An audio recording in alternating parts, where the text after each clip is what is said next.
ओम नमः शिवाय। ओम नमः शिवाय। ओम नमः शिवाय।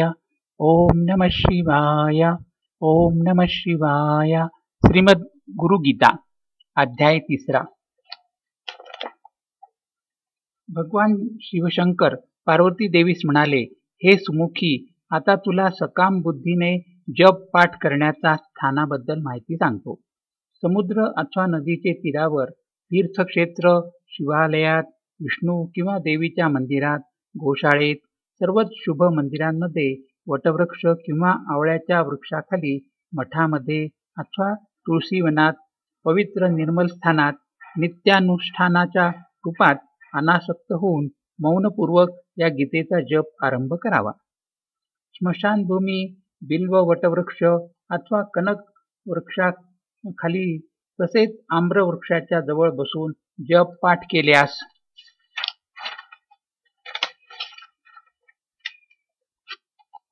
सिद्धी लवकर प्राप्त होते।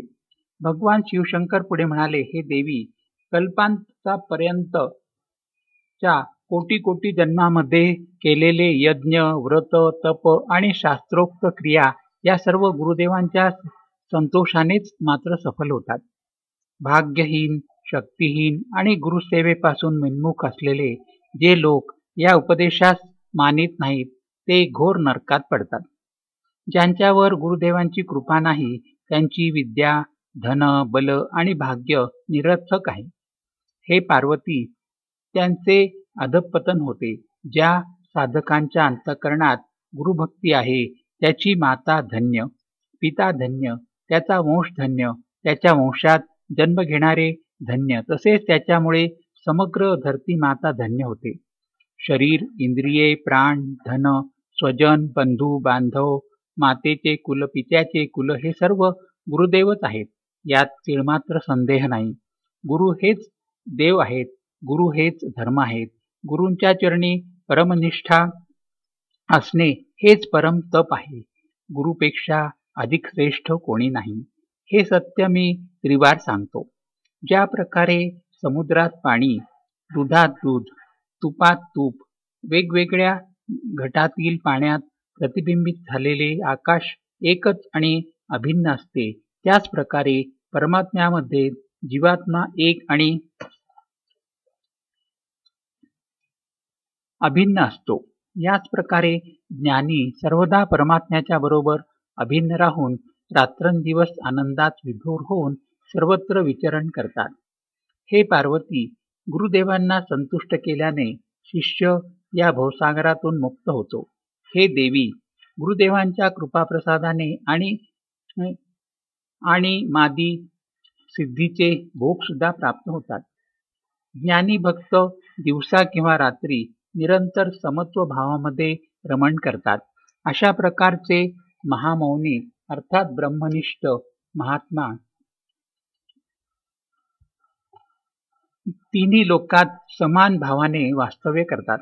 गुरुभक्ती हे सर्वात श्रेष्ठ तीर्थ आहे, अन्य तीर्थ निरर्थक आहेत।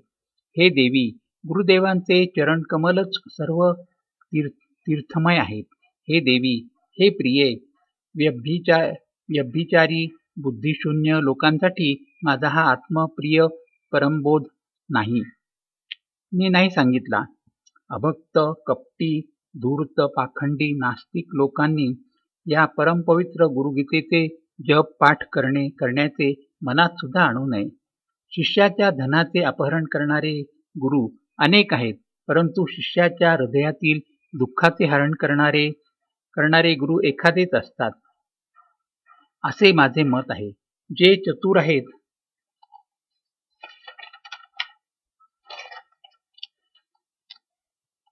विवेकी आहेत, अध्यात्माचे ज्ञाते आहेत, पवित्र आणि निर्मल अंतःकरण पूर्ण आहेत, त्यांच्यात गुरुत्व शोभून दिसते। गुरु हे निर्मल, शांत, साधू स्वभावाचे, मितभाषी, कामक्रोधापासून संपूर्णपणे रहित, सदाचारी आणि जितेंद्रिय असतात। अनेक गुरु सूचक आदी भेदाने युक्त असतात असे म्हटले जाते। बुद्धिवान मनुष्याने स्वतः योग्य विचार करून तत्वनिष्ठ सद्गुरूंना शरण जावे। हे देवी, वर्ण आणि अक्षरांनी सिद्ध करणारे बाह्य लौकिक शास्त्राचे ज्यांना ज्ञान आहे त्या गुरूंना सूचक गुरु असे म्हणतात.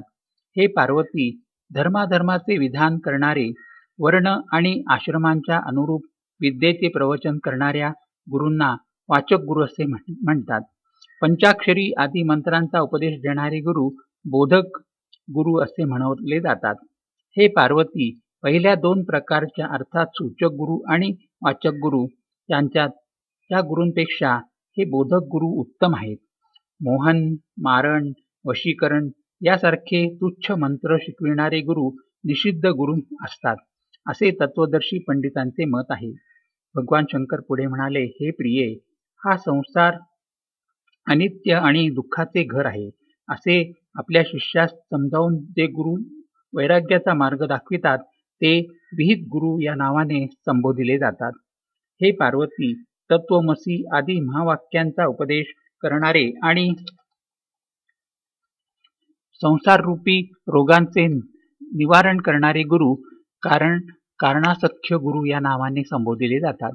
सर्व प्रकारच्या संशय शंकांचे मुळापासून छेदन करण्यात चतुर असलेले, जन्म मृत्यू आणि भयाचा विनाश करणारे परमगुरु सद्गुरु होत.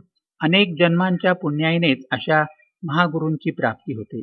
त्यांना प्राप्त केल्यानंतर शिष्य पुन्हा संसार बंधनात बांधला जात नाही, अर्थात मुक्त होतो. हे पार्वती, अशा प्रकारे या विश्वात अनेक प्रकारचे गुरु असतात. या सर्वांमध्ये एका परमगुरूंनाच प्रयत्नपूर्वक आपले गुरु करून त्यांचे शिष्यत्व स्वीकारावे. हरि ओम तत्सत. हरि ओम तत्सत. हरि ओम तत्सत. ओम नमः शिवाय.